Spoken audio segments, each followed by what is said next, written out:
You want to do that now or later? It's kind of primitive technology. All right, well, see, what is this? Still little. Okay, now, yeah, I had said recorders and facilitators will meet with Joe North around 12:50. It's going to be room 202 at this building. And I gather Lee Alley's speech, as well as mine, will be found on the new Chancellor's webpage under special communiques, and this will be by next Monday. And then please feel free to take a box lunch and be here or be back by 1 for the focus group. Okay, Bill. Hopeful that this is unable to locate the server. Ah, thank you. I don't know how much anxiety you get.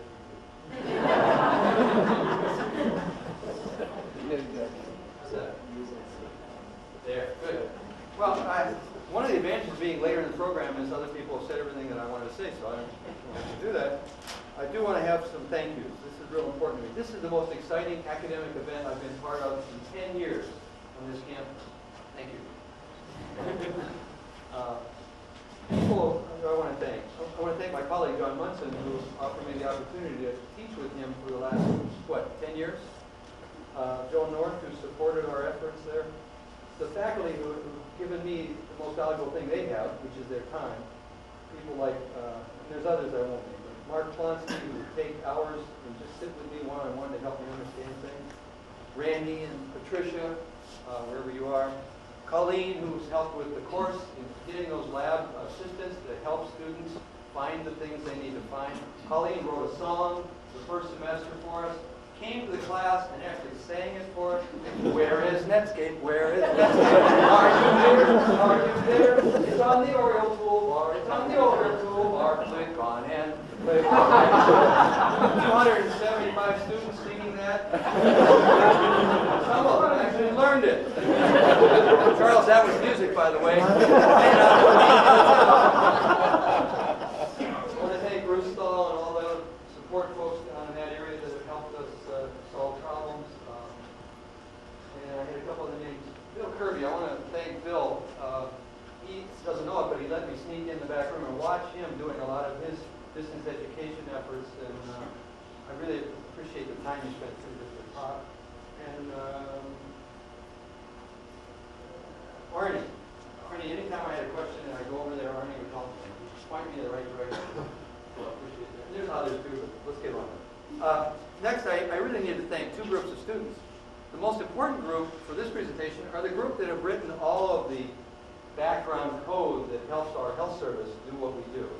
And our primary mission is written down. It's to assist students in managing their most pressing health problems. Now, I don't know if you all knew this, but I'm not faculty. And some people have asked me, why are you even teaching? Why are you involved in this? Well, one of the missions of every health service, and it's a good one, and it's written in the standards of the American College Health Association, is we ought to be helping students learn how to live their lives well as part of what we do. Sure, we do a lot of restorative care. We have 23,000 visits a year on this campus, where students come in with some things you wouldn't want to know about. Particularly their parents don't want to know.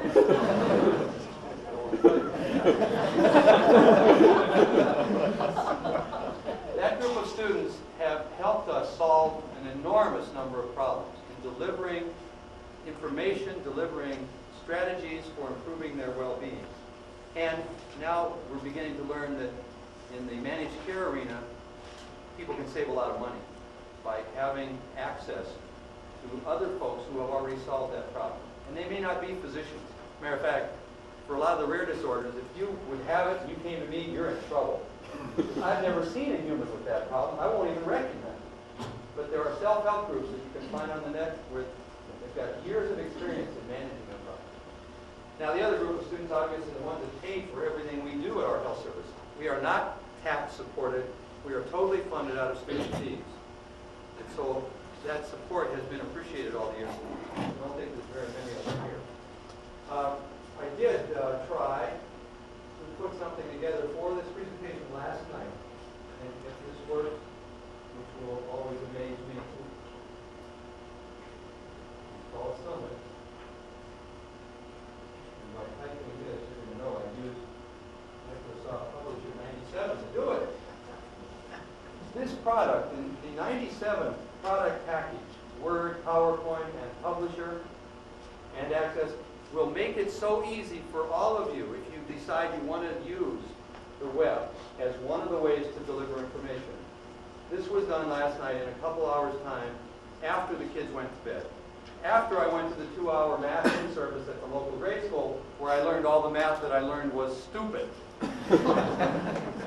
It was that low-level stuff that Lee was talking about earlier.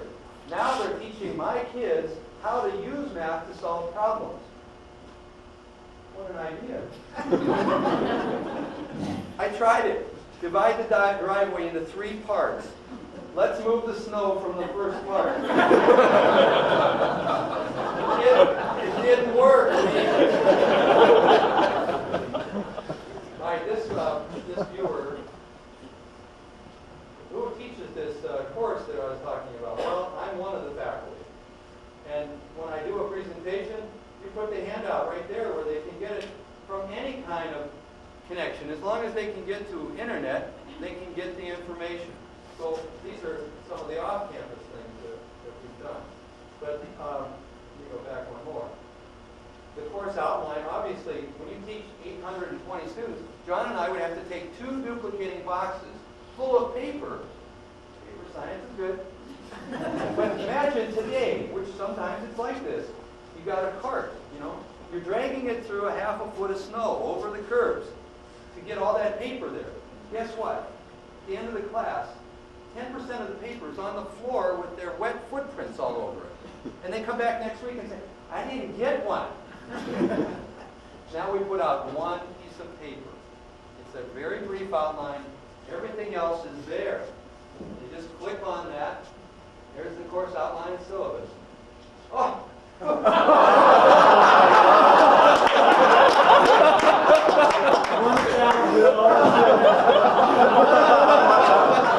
One of the advantages of being the presenter is I decide what goes up. I got to tell you this real quick. John gave me his picture. And I said, John, that doesn't look anything like you. John's comment is, Bill, have you looked at your high school graduation? So, just to be fair. Now, my students, either today or tomorrow, are going to put a link right in these 2 white spaces. It will say, click here to see what can happen to a healthy high school.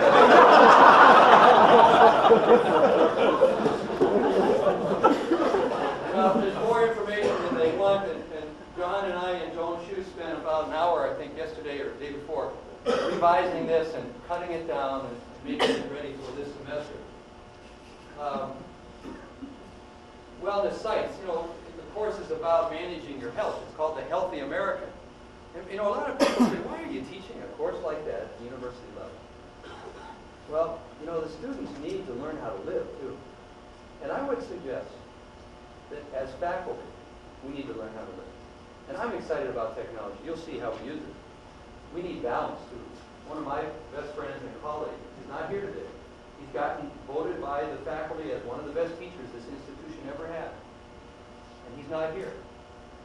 You don't need all this to be a great teacher. And we need that balance. I appreciate the movement we've got here. It's great. But we need balance. And every one of us needs balance in our life. And that's what John and I are trying to teach in this course. And some people say, does it make any difference? We should get rid of this Phi-Ed requirement, sweating. It's not intellectual. Well, it is intellectual. And there's been 3 dissertations done measuring our students in terms of their knowledge, their attitude, and their behavior, comparing them with other students at universities who don't invest in wellness. And our students come out superior. And the long-term studies will show, if all the epidemiologists are correct, that there will be a survival advantage to them. And therefore, a potential for giving as we become less and less a state-funded school. So, in whatever dimension you're interested in, you click on it and it will take the students there. We don't tell them where to go. We give them opportunities to discover and explore. And some people say, well, how do you find all these sites? How do you have time for this? When you send 820 students out looking for sites, it takes 1 week to find 4,800 sites. It's a very easy process. Now we have to then do some editing because for some students, beer drinking is a spiritual event. And they actually link you to a beer drinking site. We do quite a bit with extra credit in this course.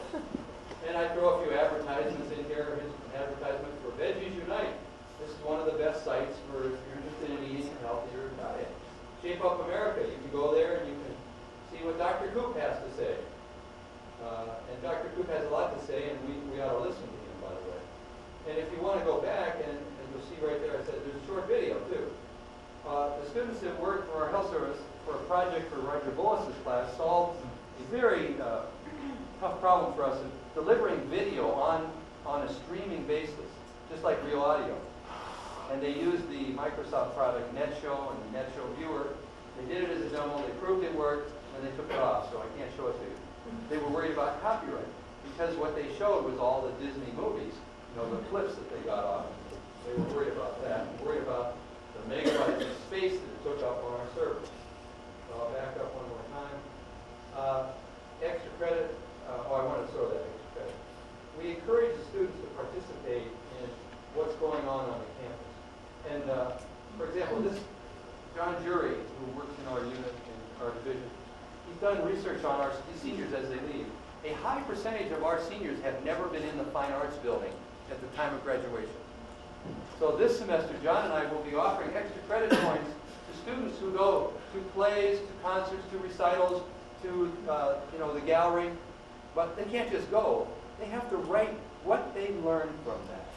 They have to write, process what was going on in their head when they were there. What did they notice about the other students that were there? And trying to get them to get immersed in it a little bit with their brain instead of just their rear end. Tobacco use in movies. Click on the push pin to find out which famous movie star agreed to use tobacco products in 5 movies for the small fee of $500,000. How many would like to have me click on that? Yes. All right. Now, the big question is, now you say Sylvester Stallone, oh, he wouldn't do that. He'll deny it. Just like, I never wore those shoes.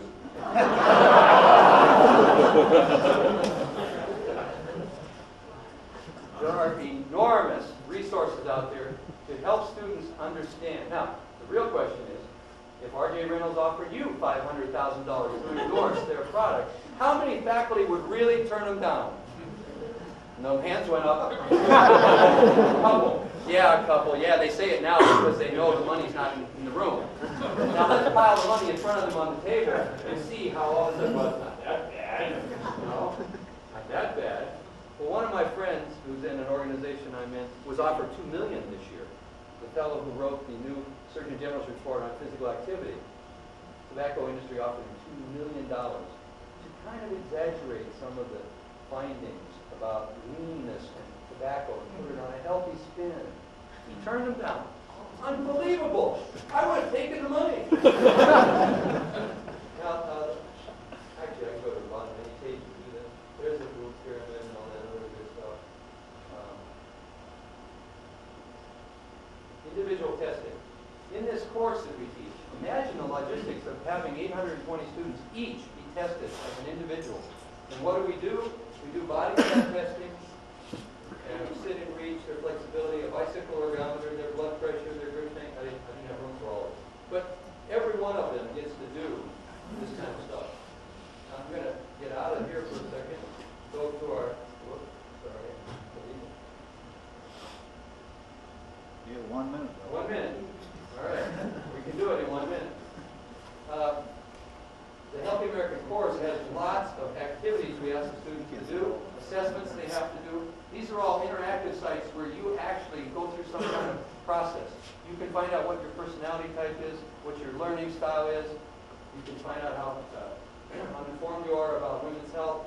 You can find out a lot of good information. We can also have students get announcements from us. This is another way to deliver information for those who don't have access through exchange from off campus. They can post their questions and I can respond. They can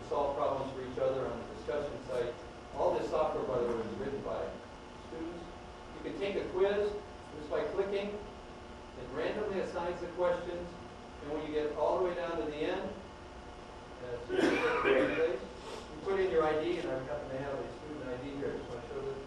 1, 2, 5, 7, 2, 0. He needs to know, or she needs to know, their birth date. Some of them, by the way, the records and registration people don't have it right. The students were asked to verify it. They didn't pay attention when they went through checkpoint. So I submit the test for grading. Comes right, did not find this. It's 111. Oh, I'm sorry. I have to back up and do that again.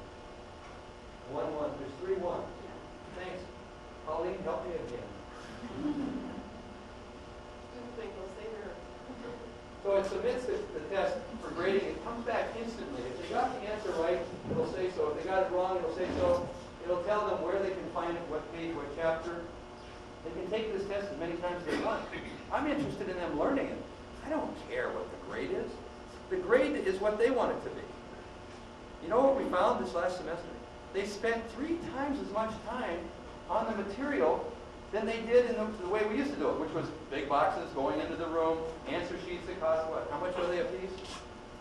It cost money. Somebody had to take them over, run them through a scanner. Somebody had to print out the results.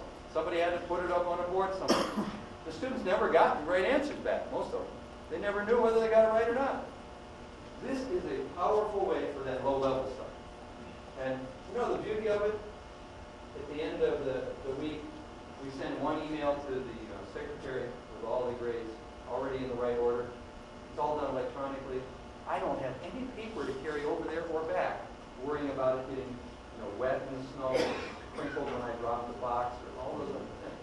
So for those larger classes, this is an interesting way. We've enjoyed it. We're continuing to learn. The students can also look up their grades by just checking here. They can log in the same way.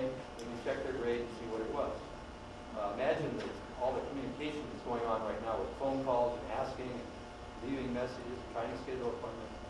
A lot of the things we do can be done more efficiently. Thank you very much. I know we're